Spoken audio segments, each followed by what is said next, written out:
Skyrim is a game with many gameplay features. You can fight, you can mine, you can craft, you can Minecraft, and you can violate all the 10 commandments, as I found out in this video. However, another thing you can do is start a family and build up a happy little home with your wife or husband.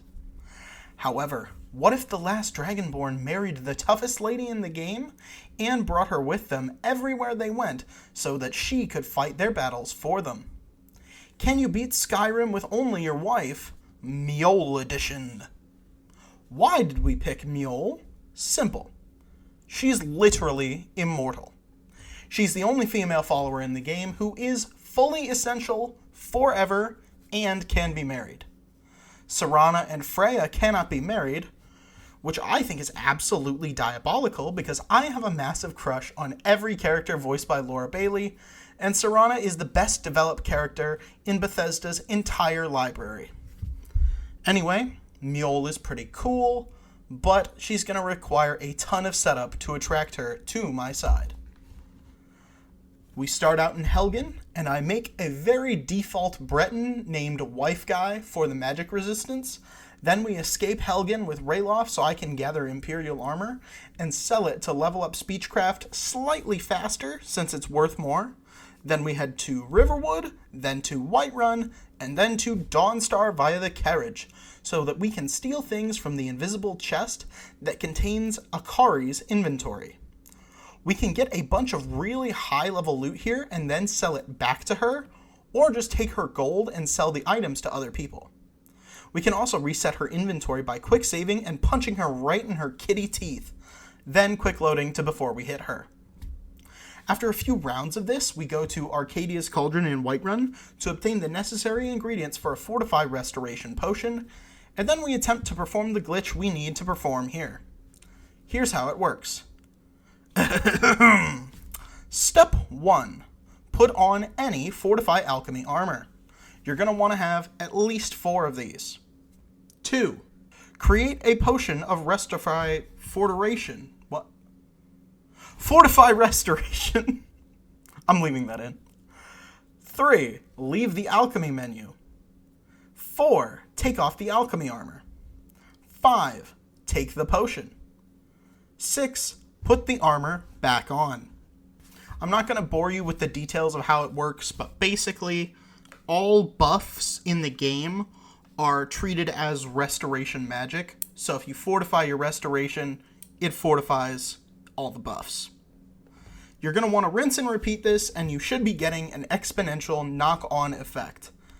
Unfortunately, you're going to need a few perk points in enchanting and in alchemy, so that way you'd get a strong enough restoration potion to get the desired exponential growth. So we're going to need some more levels. First, I head to Swindler's Den to pick up a locket for one of Akari's companions, so that way I always know where they are. Then I go back to selling things and being trained in Speechcraft for leveling up purposes, and then being trained by Arcadia in alchemy, which puts us up to 40 skill levels, and that way we can start the glitch process again. However, once I make a Fortify Enchantment Potion, I don't wait long enough for enchanting my new fishing hat, and it debuffs with all the other buffed items. In the next stream, I try the glitch process again, and I do get it right this time, leveling up to level 19, and then waiting a little longer by selling some stuff to Belethor and getting some stuff from Arcadia before I go back to Farengar's lab to enchant my new fishing hat with godlike levels of alchemy. I then go pick up some supplies for a Fortify Smithing Potion and some iron armor, so that way I can protect myself when I go to Mazinchileft and get Grimsever for my lovely wife.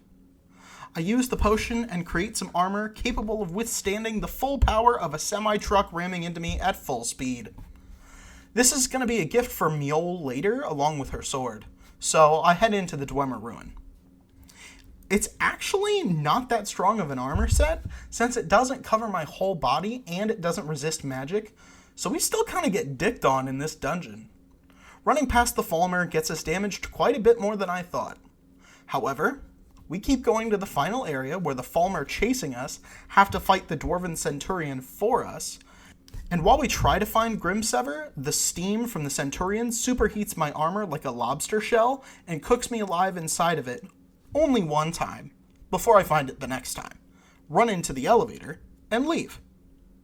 I take Mjoll's weapon back to Riften and get an amulet of Mara from Merimal to give Mjoll her sword back, which immediately makes her want to marry me. We get married and then go to my wife's boyfriend's house. That's right, my Breton is a cuck. In other news, water is wet. We then go to Whiterun where I give Mjoll her iron armor and a powerful dwarven shield so we can do Bleak Falls Barrow together. I hadn't improved Grimsever yet, and that would be a mistake. I've never done Bleak Falls Barrow at such a high level before, and I didn't know there would be frost trolls here.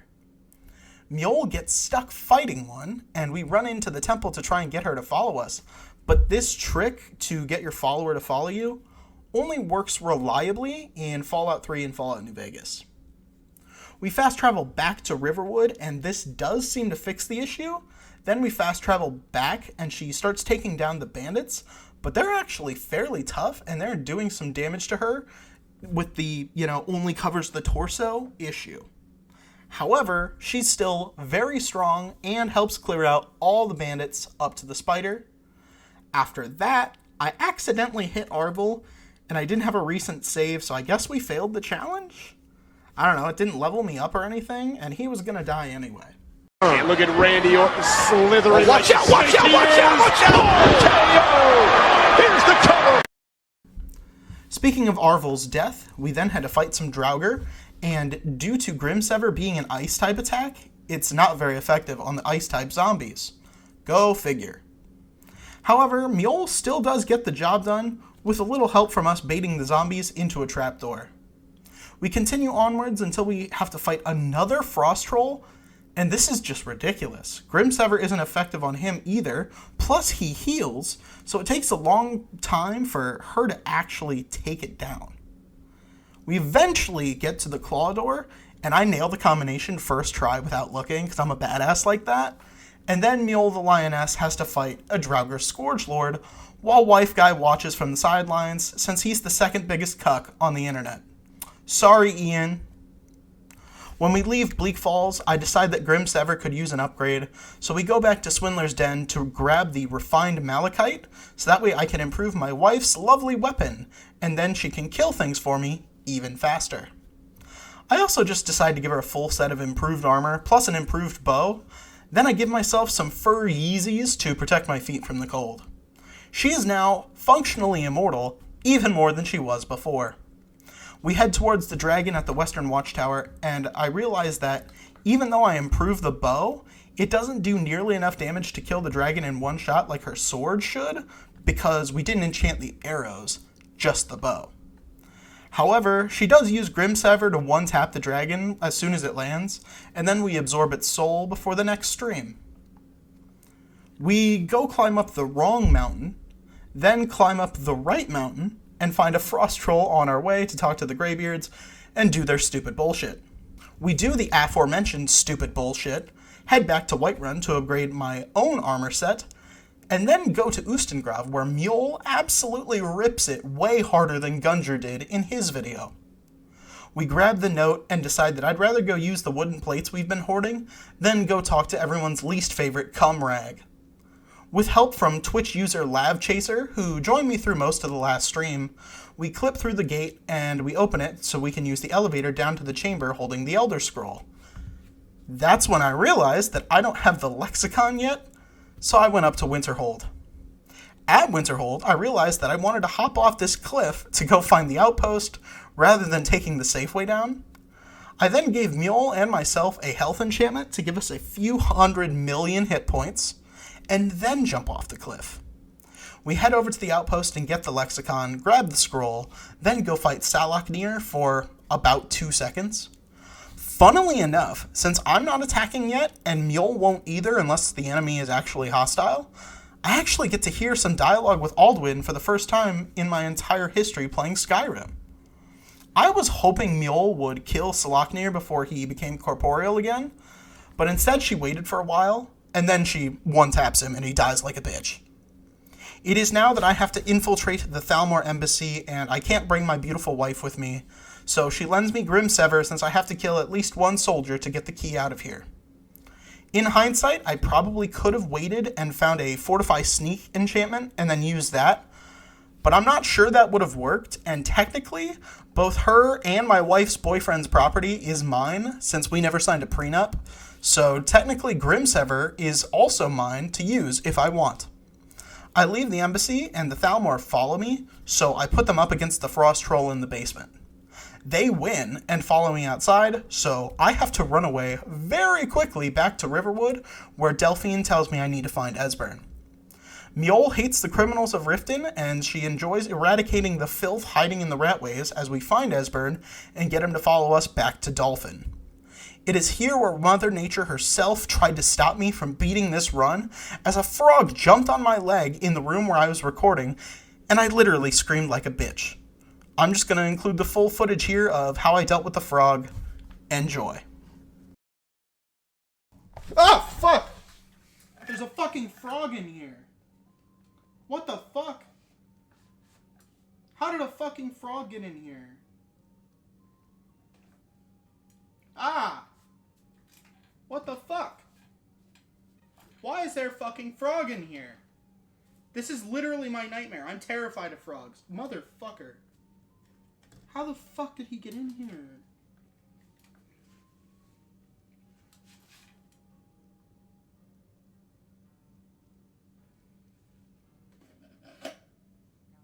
I've got a cup to, like, catch him in, though. Hang on. I'm gonna go downstairs and let the conversation play. Well, I got attacked by a fucking frog. Jesus Christ. Name him Kermit. No, I'm terrified of frogs. He's not getting a name. Fuck, this isn't gonna hold him. During their conquest of Skyrim. Do you know what he's talking about? This is where they built all. Fuck. Stole all their accumulated dragon. I'm not gonna kill him, Hedge against the forgetful. despite my better judgment. A wise and foresighted policy in the event. Despite the far-reaching fame of Aldrin's Wall at the time, one of the wonders of the Okay. its location was lost. Got him trapped. What are you getting at? Terror of the Night. Yeah, fucking that's more accurate at least. Of Aldrin's Wall? Either of you? Fuck. Let's pretend we haven't. What's Alduin's Wall and what does Fuck it you. do with stopping the dragons? Get back here, you fucking asshole. Aldrin's Wall. Each blade recorded all they knew of Aldrin and his terror. Part history, part prophecy. His location has been lost for centuries. Fuck, fuck, fuck, fuck, fuck. Okay, got him trapped. I've got him trapped. Blades are Haha, fuck you, frog. A few moments later. I was viciously attacked by a frog, but I lived. We are in the home stretch now with about an hour left of gameplay, but we've got 3 really shitty parts coming up, so me and Lav Chaser buckle down to get it done. We head to Karthspire, where Mjoll murders a dragon for us, and we walk past all of the Forsworn into Skyhaven Temple. I get up to go potty while Esbern yaks our ears off about Akaviri art history, and then tells us we need to shout to kill Alduin. We head up to Paarthurnax and read the scroll at the time wound, leading us to our second really shitty part where we have to sit there for 5 minutes in an unskippable cutscene. The good news is that the Alduin boss fight literally took 1 swing. We were waiting around for him to catch his breath for longer than we actually spent fighting him. The bad news is that we have to do season unending. Fuck. I'll spare you all the gory details and say that Mjoll kept interrupting to tell me she never became a mercenary, and I fucked up by giving too much to the Stormcloaks, then got the name of a dragon that we need to trap, and Mjoll actually does too much damage to it, and we have to wait for it to catch its breath before it walks forward into the trap. Mjoll unfortunately cannot join us anymore, and lends us her sword once more as we fly to Skuldafn, since we have to get 3 more kills before the end of the game. I rush past all the Draugr and wish I had enchanted a Fortify Stamina on my armor, so that way I could sprint forever. But we do all the puzzles as a pacifist and try to sneak by the spiders to get to the Draugr White Lord, who gets another one-shot since we can't pickpocket him, and we need his claw. We run past the Dragon Priest, talk to Soon, and we accidentally two-tap him since I didn't wait for his dialogue to be over. Can you blame me, though? All this time in Sovngarde has kept Wife Guy away from his wife and her boyfriend, and this cuck just wants to get back to Tamriel and ruin a YouTube boxing event. We then gather our dead friends and tap Alduin once, and then he fucking explodes. We then have to answer the question, can you beat your wife with Skyrim? Wait, fuck, can you beat Skyrim with your wife? Yeah, that's the one. I don't know, kinda? Here's the real question. Is Mjoll worth marrying in this game? Let's do a pros and cons list. Pros. She's literally immortal, even without the ridiculous gear, meaning that you can't even accidentally kill her with like AoE damage or something.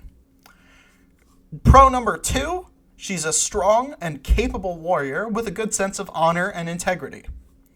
Number 3, she has a strong sense of justice and wants to make the world a better place, starting with Riften, the shittiest city in Skyrim. Cons. She is constantly repeating the same fucking dialogue lines over and over and over. And number 2, she's cucking you with Aaron, to the point where he comes to your wedding and you can't even live in his house. So he's constantly around your children while you're off gallivanting around Skyrim. I myself am more an Imperial than a Breton, so I'm not into being cucked. However, if you are into that, good for you. Move that over to the pros section, I guess. All in all, however, I think Mjoll is, I don't know, like a 7 out of 10 wife with some major flaws, but she will absolutely keep you alive if you need her to. And if you're willing to brave the Dwemer ruins for a crumb of Nord warrior pussy, you could certainly do much worse. Wait, hang on. Mjoll the lioness, but she's not a Khajiit. She's not a fucking furry. She's not a cat girl. Never mind. Fuck that. 0 out of 10. Fuck off.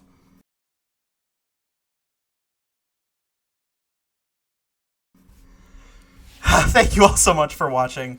I don't know if I'm going to continue the series, but other than the ridiculous 3-hour setup, I did have a lot of fun in this run, and I would love to try out some different companions as well to see if there are any better spouses for the purposes of this run. If you want to suggest a challenge, there's a link in the description that will take you to my Discord server, and we have an entire channel for that.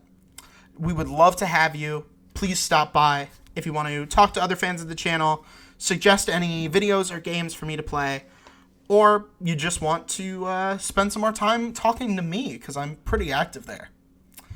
Anyway, thank you all so very much for watching. I'll see you guys next time.